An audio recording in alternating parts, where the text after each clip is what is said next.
DCM ಸ್ಥಾನ ನೀಡಲು BSY ಬಣ ನಕಾರ. ಮುರಿದು ಬಿತ್ತು ಅನುಗ್ರಹ ನಿವಾಸದ ಸಭೆ. ಇವತ್ತು ಮತ್ತೆ ಮಾತುಕತೆ. ಇದು ಖಾತೆ ಕ್ಯಾತೆ.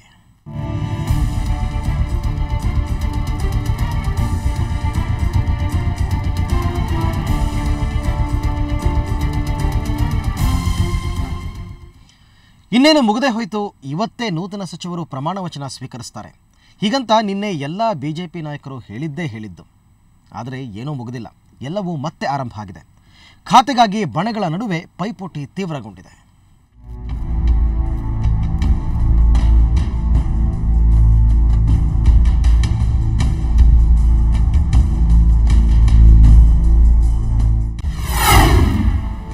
ಇನ್ನೂ ಮುಗಿಯದ ಸಂಪುಟ ಸರ್ಕಸ್.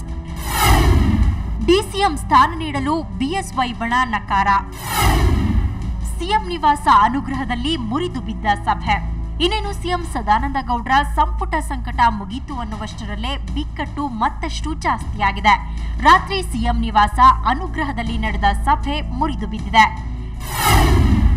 ಡಿಸಿಎಂ ಸ್ಥಾನ ಬೇಡವೇ ಬೇಡ. ಶೆಟ್ಟರ್ ಬಣಕ್ಕೆ 2 ಡಿಸಿಎಂ ಸ್ಥಾನ ನೀಡಲು ಯಡಿಯೂರಪ್ಪ ಬಣ ತೀವ್ರ ವಿರೋಧ ವ್ಯಕ್ತಪಡಿಸಿದೆ. ಅಲ್ಲದೆ ಯಾವುದೇ ಕಾರಣಕ್ಕೂ ಡಿಸಿಎಂ ಹುದ್ದೆ ಬೇಡವೇ ಬೇಡ ಅನ್ನೋದು ಯಡಿಯೂರಪ್ಪ ಬಣದ ವಾದ. ಡಿಸಿಎಂ ಹುದ್ದೆ ವಿಚಾರವಾಗಿಯೇ ರಾತ್ರಿಯ ಸಭೆ ಮುರಿದು ಬಿದ್ದಿದೆ ಎನ್ನಲಾಗಿದೆ. ಹೀಗಾಗಿ ಸದಾನಂದ ಗೌಡ್ರ ಸಂಪುಟ ಸಂಕಟ ಮತ್ತಷ್ಟು ಬಿಗಡಾಯಿಸಿದೆ. ಧರ್ಮೇಂದ್ರ ಪ್ರಧಾನ್ ಉಪಸ್ಥಿತಿಯಲ್ಲಿ ನಡೆದ ಈ ಸಭೆ ಯಾವುದೇ ನಿರ್ಣಯಕ್ಕೆ ಬರುವಲ್ಲಿ ಸಫಲವಾಗಲಿಲ್ಲ. ಸಭೆಯಲ್ಲಿ ಈಶ್ವರಪ್ಪ, ಸುರೇಶ್ ಅಂಗಡಿ, ಪ್ರಭಾಕರ್ ಕೋರೆ, ಹರತಾಳು ಹಾಲಪ್ಪ, ಬಿಎಸ್ ಆಚಾರ್ಯ ಉಪಸ್ಥಿತರಿದ್ದರು. ಆದರೆ ಸಭೆಯಿಂದ ಮೊದಲು ಹೊರಟ ಈಶ್ವರಪ್ಪ ಮತ್ತೆ ವಾಪಸ್ ಬರ್ತೀನಿ ಅಂದವರು ನಾಪತ್ತೆಯಾಗಿಬಿಟ್ರು. ಇವತ್ತು ಮತ್ತೊಂದು ಸುತ್ತಿನ ಸಭೆ. ನಿನ್ನೆಯ ಎಲ್ಲಾ ಸಭೆ ಚರ್ಚೆಗಳು ಯಾವುದೇ ಫಲ ನೀಡಲಿಲ್ಲ. ಹೀಗಾಗಿ ಇವತ್ತು ಮತ್ತೊಂದು ಸುತ್ತಿನ ಮಾತುಕತೆ ನಡೆಯಲಿದೆ. ರಾತ್ರಿ ಇಷ್ಟೆಲ್ಲಾ ಬೆಳವಣಿಗೆಗಳು ನಡೆಯೋಕ್ಕೂ ಮುನ್ನ ನಿನ್ನೆ ಬೆಳಗ್ಗೆಯಿಂದಲೇ ಸಂಪುಟ ಸರ್ಕಸ್ ಚಟುವಟಿಕೆ ಜೋರಾಗಿಯೇ ಇತ್ತು. ಸಂಪುಟ ಸಂಕಟ ಇನ್ನೇನು ನಿರ್ಣಾಯಕ ಘಟ್ಟ ತಲುಪಿತ್ತು. ಎಷ್ಟರ ಮಟ್ಟಿಗೆ ಅಂದ್ರೆ ಇವತ್ತೇ ಹೊಸ ಸಚಿವರ ಪ್ರಮಾಣ ಆಗುತ್ತೆ ಅನ್ನುವಷ್ಟು ಭರವಸೆಯ ಮಾತನಾಡಿದ್ರು. ಯಡಿಯೂರಪ್ಪನವರು, ಈಶ್ವರಪ್ಪನವರು ಬಣ ಇಲ್ಲ. ಇವತ್ತು ಭಾರತೀಯ ಜನತಾ ಪಕ್ಷ ಸದಾನಂದ ಗೌಡರ ನೇತೃತ್ವದಲ್ಲಿ ಯಡಿಯೂರಪ್ಪನವರ ಮಾರ್ಗದರ್ಶನದಲ್ಲಿ ಕರ್ನಾಟಕ ರಾಜ್ಯಕ್ಕೆ ಉತ್ತಮವಾದಂಥ ಆಡಳಿತ ಕೊಡೋದ್ರಲ್ಲಿ ಅನುಮಾನ ಇಲ್ಲ. ಅದು ಸಂತೋಷದ ವಿಷಯ. ಯಾವುದೇ ಆಡಳಿತಕ್ಕಾಗಲಿ ಭಾರತೀಯ ಜನತಾ ಪಕ್ಷಕ್ಕಾಗಲಿ ತೊಂದರೆ ಇಲ್ಲ. ಎಲ್ಲ ಸಂತೋಷದಿಂದ ಬಗೆಹರಿಯುತ್ತೆ. ಆದರೆ ಸಂಕಟ ಮಾತ್ರ ನಿವಾರಣೆ ಆಗ್ಲೇ ಇಲ್ಲ. ನಾನು ಸಚಿವ ಸ್ಥಾನದ ಆಕಾಂಕ್ಷಿ. ಒಂದೆಡೆ ಸರ್ಕಸ್ ನಡೀತಾ ಇದ್ರೆ ಮತ್ತೊಂದೆಡೆ ಸಚಿವ ಆಕಾಂಕ್ಷಿಗಳ ಪಟ್ಟಿ ಬೆಳೀತಾನೆ ಇದೆ.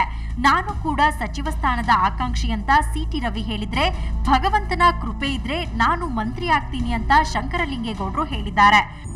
ಈ ಸಲ ನಿಮಗೆ ಅವಕಾಶ ಸಿಗುತ್ತೆ ಅಂತ ನಿಮಗೆ ನಂಬಿಕೆ ಇದೆಯಾ ಸರ್? ನಂಬಿಕೆ ಇಲ್ಲದೆ ಇದ್ರೆ ಬದುಕಿಗೆ ಅರ್ಥನೇ ಇರೋದಿಲ್ಲ. ಅರ್ಥ ಇಟ್ಕೊಂಡು ಬದುಕೋ ನಮಗೆ ನಂಬಿಕೆ ಏನೋ ಯಾವಾಗಲೂ ಇರುತ್ತೆ. ನಾನು ಯಾವತ್ತೂ ಹತಾಶನಾಗಿ ಯೋಚನೆ ಮಾಡೋ ಮನುಷ್ಯ ಅಲ್ಲ. ಟೂ ಅರ್ಲಿ ಸಿಗಬೇಕು ಅಂತಕ್ಕಂಥದ್ದು ನಾನು ಎಲ್ಲರ ಮುಂದೆ ಇಟ್ಟಿದ್ದೀನಿ. ಬಿಟ್ಟರೆ ಇನ್ನೇನಿಲ್ಲ. ಈಗ ಶೆಟ್ಟರ್ ಹತ್ರ ಏನೋ ಮಾತುಕತೆ ಅವ್ರ ಜೊತೆ ಎಲ್ಲ ಹೇಳಿದ್ದೀನಿ, ಎಲ್ರಿಗೂ ಹೇಳಿದ್ದೀನಿ. ನಿಮಗೆ ನಿರೀಕ್ಷೆ ಇದೆಯಾ ಸರ್? ನನಗೆ ನಿರೀಕ್ಷೆ ಇದೆ, ಆತ್ಮತೃಪ್ತಿ ಇದೆ, ನಿರೀಕ್ಷೆ ಇದೆ. ಭಗವಂತ ನನ್ನ ಪರ ಇದ್ರೆ ಅದೃಷ್ಟ ಬಂದಿದ್ರೆ ಸಚಿವ ಸ್ಥಾನ ಯಾವುದನ್ನು ನಿಮಗೆ ನಿರೀಕ್ಷೆ ಮಾಡ್ತೀರಿ? ಯಾವ ಅವರು ನನಗೆ ಸಚಿವ ಸ್ಥಾನ ಸಿಕ್ಕಿದ್ರೆ ಅತ್ಯುತ್ತಮವಾದ ಖಾತೆ ನಿರೀಕ್ಷೆ ಮಾಡ್ತೀನಿ. ಒಟ್ಟಿನಲ್ಲಿ ನಿನ್ನೆಯ ಸಭೆಗಳೆಲ್ಲ ಸಂಪೂರ್ಣವಾಗಿ ವಿಫಲವಾಗಿವೆ. ಬಿಕ್ಕಟ್ಟು ಮುಗಿತು, ಸಂಕಟವೇ ಇಲ್ಲ, ಬಣಗಳು ಇಲ್ಲ ಅನ್ನೋದು ಸುಳ್ಳು ಅಂತ ಸಾಬೀತಾಗಿದೆ. ಈ ಎಲ್ಲ ಇಕ್ಕಟ್ಟಿನ ನಡುವೆ ಇವತ್ತು ನಡೆಯೋ ಸಭೆ ಎಷ್ಟರ ಮಟ್ಟಿಗೆ ಯಶಸ್ವಿಯಾಗುತ್ತೋ ಏನೋ. ಬ್ಯೂರೋ ರಿಪೋರ್ಟ್, ಸುವರ್ಣ ನ್ಯೂಸ್ 24/7.